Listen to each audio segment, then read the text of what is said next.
ഇവിടെ ഈ ചർച്ചയിൽ ശ്രീ പി കെ ഗോപൻ ജയകുമാർ സാറിന് നൽകിയ വിശേഷണങ്ങളിൽ എനിക്ക് തോന്നുന്നില്ല ആർക്കെങ്കിലും ഒരു എതിരഭിപ്രായം ഉണ്ടാകാൻ ഇടയുണ്ടെന്ന്. കാരണം അദ്ദേഹത്തിൻ്റെ ട്രാക്ക് റെക്കോർഡിനെ കുറിച്ച്, അദ്ദേഹം മലയാളത്തിൻ്റെ സാംസ്കാരിക ലോകത്തിന് നൽകിയ സംഭാവനകളെക്കുറിച്ച്, അദ്ദേഹത്തിൻ്റെ വ്യക്തിപരമായ പ്രതിച്ഛായയെക്കുറിച്ചൊക്കെ ശ്രീ പി കെ ഗോപൻ പറഞ്ഞ കാര്യങ്ങളിൽ നമ്മൾക്ക് ആർക്കും ഒരു വിയോജിപ്പ് ഉണ്ടാകേണ്ടുന്ന ഒരു കാര്യമുണ്ടെന്ന് എനിക്ക് തോന്നുന്നില്ല.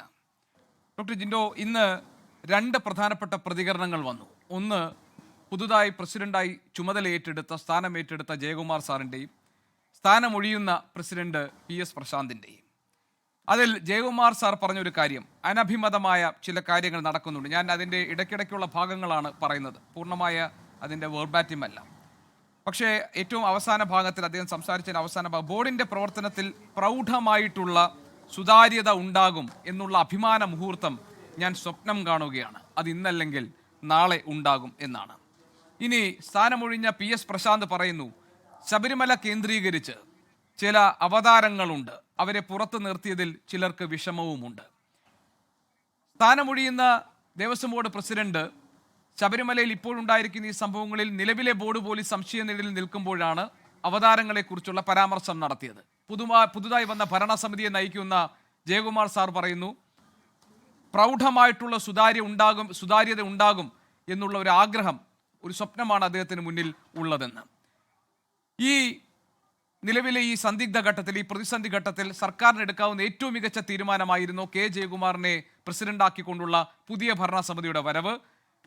ശബരിമല സ്വർണ്ണക്കൊള്ളയുമായി ബന്ധപ്പെട്ട് നിലവിലുണ്ടായിരിക്കുന്ന കളങ്കത്തെ മായ്ച്ചു കളയാൻ ഈ പുതിയ സംവിധാനത്തിന് അല്ലെങ്കിൽ പുതിയ ഭരണസമിതിക്ക് കഴിയുമെന്ന പ്രതീക്ഷ പ്രതിപക്ഷത്തിനുണ്ടോ?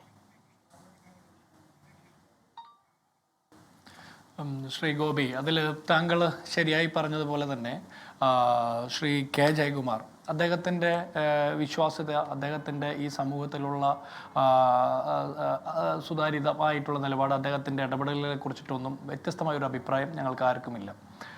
പക്ഷേ അദ്ദേഹത്തിന് ഈ സ്ഥാനത്ത് എത്തിച്ചതുകൊണ്ട് മാത്രം അവിടെ ഒരു സുതാര്യത വരുമോ എന്നുള്ളത് അദ്ദേഹത്തിൻ്റെ പ്രവർത്തനത്തിലൂടെ കൂടി തെളിയിക്കേണ്ടതാണ്. മുൻപുള്ള പ്രവർത്തനങ്ങളിലൊന്നും ഒരു സംശയം ഇല്ലാതിരിക്കെ തന്നെ പറയുന്നത്, പിണറായി വിജയൻ സർക്കാരിൻ്റെ പൊളിറ്റിക്കൽ നോമിനി ആയിട്ടാണ് അദ്ദേഹം ഈ സ്ഥാനത്ത് വരുന്നത്. ദേവസ്വം ബോർഡിൻ്റെ പ്രസിഡന്റായിട്ട് അദ്ദേഹത്തെ ചുമതലപ്പെടുത്തിയിരിക്കുന്ന ഈ സർക്കാരാണ്.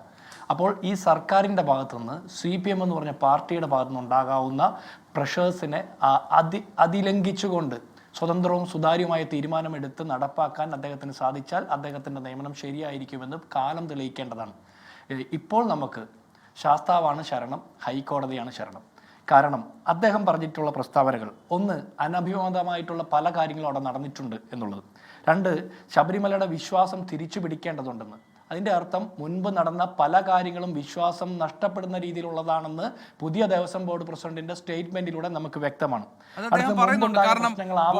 ബോർഡിന്റെ നടപടികളിലെയും സമീപനങ്ങളിലെയും വൈകല്യങ്ങൾ പരിശോധിച്ച് അത് ആവർത്തിക്കാൻ സാധ്യതയില്ലെന്ന് ഉറപ്പുവരുത്തുകയാണ് തന്റെ ലക്ഷ്യം എന്ന് അദ്ദേഹം പറയുന്നുണ്ട്. അതുകൊണ്ട് ജിൻഡോ പറഞ്ഞതുപോലെ തന്നെ അത് ജയകുമാർ സാർ ഏതാണ്ട് സമ്മതിക്കുന്നുണ്ട്.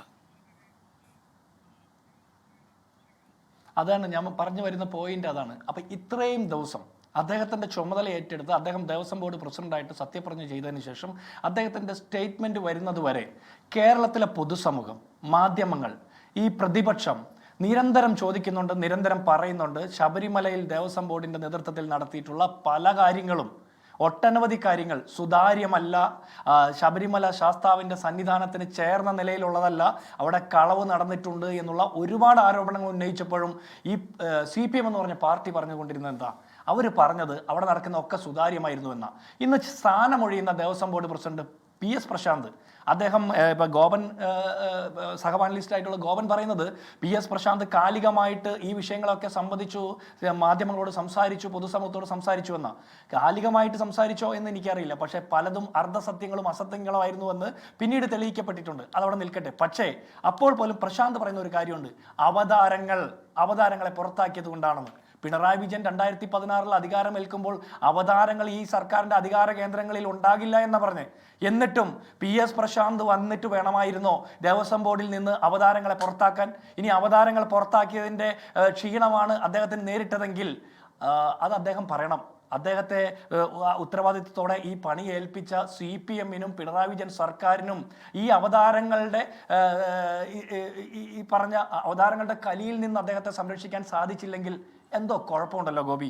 ആ കുഴപ്പത്തെക്കുറിച്ചാണ് ഞാൻ പറയുന്നത്. ഇപ്പോൾ പത്മകുമാറിന് നോട്ടീസ് പലവട്ടം കൊടുത്തിട്ടും SITയുടെ മുമ്പിൽ ഹാജരാകുന്നില്ല. SIT അദ്ദേഹത്തെ വിളിച്ചുകൊണ്ടേയിരിക്കുകയാണ്, വിളിക്കുന്നിടത്ത് എത്തുന്നില്ല, എന്നാൽ അറസ്റ്റ് ചെയ്യുന്നുമില്ല.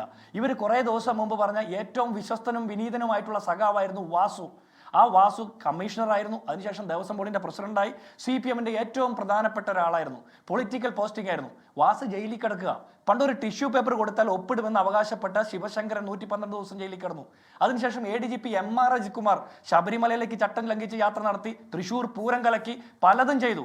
ആ ആരോപണങ്ങളൊക്കെ നിലനിൽക്കുമ്പോൾ MR അജിത്കുമാറിനെയും സംരക്ഷിച്ചു.